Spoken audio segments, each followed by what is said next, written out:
friends, welcome back to Judy's Cooking Diary. இன்னைக்கு நம்ம சேனல்ல ஒரு ஹெல்த்தியான ஸ்வீட் ரெசிபி தான் பார்க்க போறோம்.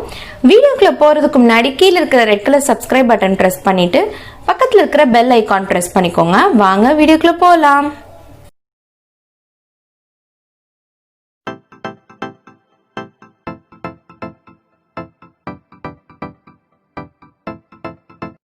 நாம இன்னைக்கு அசோகா அல்வா எப்படி செய்யறதுன்னு தான் பார்க்க போறோம். பிரஷர் குக்கர்ல அரை கப் அளவுக்கு பாசிப்பருப்பு சேர்த்துட்டு அடுப்பை சிம்ல வச்சுட்டு ட்ரை ரோஸ்ட் பண்ணி எடுத்துக்கோங்க. பருப்பு வந்து ப்ரௌன் ஆகிர வேண்டாம், ஜஸ்ட் அந்த ஒரு வாசம் வரும், அது வரைக்கும் வறுத்துட்டு இதுல 2 கப் அளவுக்கு தண்ணி சேர்த்துக்கோங்க.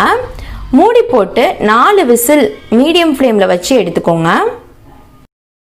மறுபடியும் ரிப்பீட் பண்றேன். அரை கப் அளவுக்கு பாசிப்பருப்பு, 2 கப் அளவுக்கு தண்ணி அது சேர்த்துட்டு 4 விசில் மீடியம் ஃப்ளேம்ல வச்சு எடுத்தீங்கன்னா நல்லா பருப்பு குழைவா வெந்திருக்கும். பருப்பு சூப்பரா மலர்ந்து வெந்திருக்கு பாருங்க. லைட்டா தண்ணி இருக்கிற மாதிரி இருக்கும், பட் ஆனா பர்ஃபெக்டான கன்சிஸ்டன்சிக்கு நமக்கு அல்வா செய்யறப்ப வந்துடும். இது ஒரு மிக்ஸி ஜார்ல மாத்திட்டு நல்லா ஸ்மூத்தா அரைச்சு எடுத்துக்கோங்க.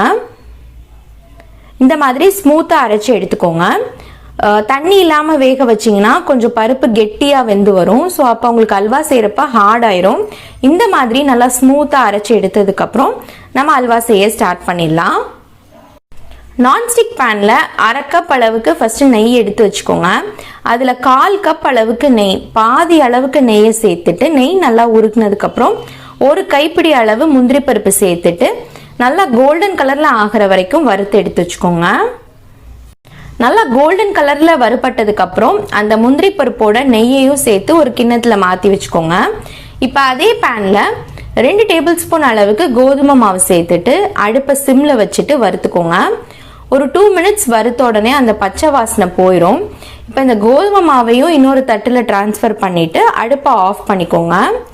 நம்ம கோதுமை மாவு அல்வால சேர்க்கறதுனால நல்ல கன்சிஸ்டன்சி கிடைக்கும், அதுக்காக தான். இப்ப அதே பேன்ல அடுப்பை ஆஃப் பண்ணிட்டு நம்ம அரைச்சு வச்சிருக்கிற பாசிப்பருப்பு பேஸ்ட் சேர்த்துட்டு 1 கப் அளவுக்கு சுகர் சேர்த்துக்கோங்க. இப்ப அடுப்பை ஆன் பண்ணிட்டு சுகர் நல்லா கரைய ஆரம்பிக்கும், லைட்டா லிக்விட் கன்சிஸ்டன்சிக்கு வர ஆரம்பிக்கும். அது வரைக்கும் நல்லா மிக்ஸ் பண்ணிட்டே வாங்க.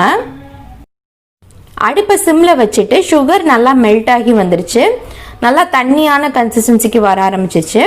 ஸோ இப்படியே கொஞ்சம் கொஞ்சமாக நீங்கள் மிக்ஸ் பண்ணிகிட்டே இருக்கிறப்ப கொஞ்சம் கெட்டியாக ஆரம்பிக்கும், அது வரைக்கும் நல்லா மிக்ஸ் பண்ணிகிட்டே வாங்க. சுகர் நல்லா மெல்ட் ஆகி லைட்டாக தண்ணி ஆகிற மாதிரி இருந்துச்சு. இப்போ நல்லா மிக்ஸ் பண்ணிகிட்டே இருக்கிறப்ப லைட்டாக திக்காக ஆரம்பிக்குது. இந்த ஸ்டேஜில் நம்ம வறுத்து வச்சிருக்கிற கோதுமை மாவு சேர்த்துக்கலாம்.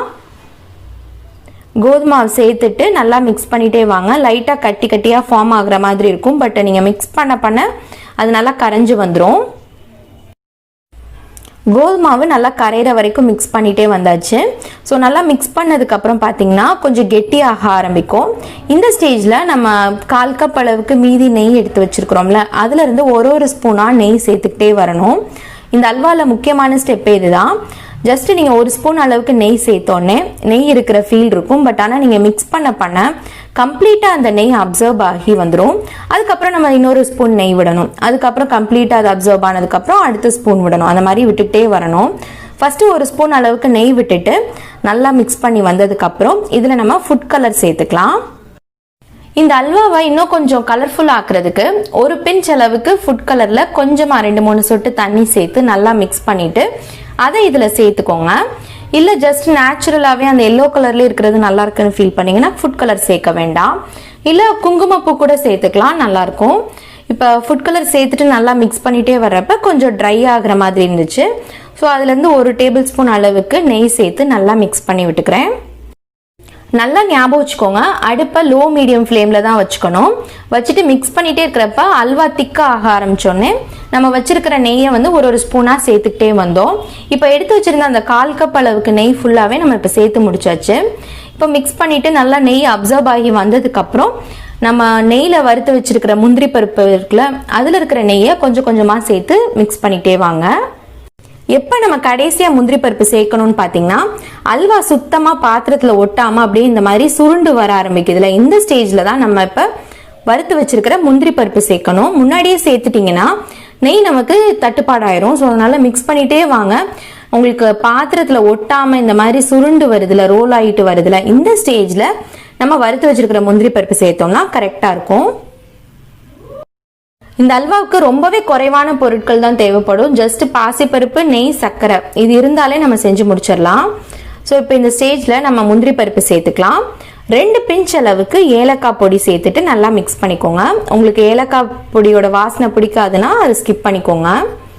இப்போ மிக்ஸ் பண்ணிட்டே வர்றப்ப உங்களுக்கு சுத்தமா கரண்டிலையும் ஒட்டாம பாத்திரத்திலையும் ஒட்டாம ஒரு ஸ்டேஜ் வரும். அது வரைக்கும் மிக்ஸ் பண்ணிக்கோங்க. நல்லா கிளாஸியான டெக்ஸ்சருக்கு வந்துருச்சு பாத்தீங்களா? கரண்டிலையும் ஒட்டல, பாத்திரத்திலையும் ஒட்டாம நல்லா ரோல் ஆகி வருது. இந்த ஸ்டேஜ்ல அடுப்பை ஆஃப் பண்ணிட்டு சூடாவே சர்வ் பண்ணலாம். இல்ல ஒரு ஏர்டைட் கண்டெய்னர்ல போட்டு வச்சு 3 days வரைக்கும் கூட சாப்பிடலாம்.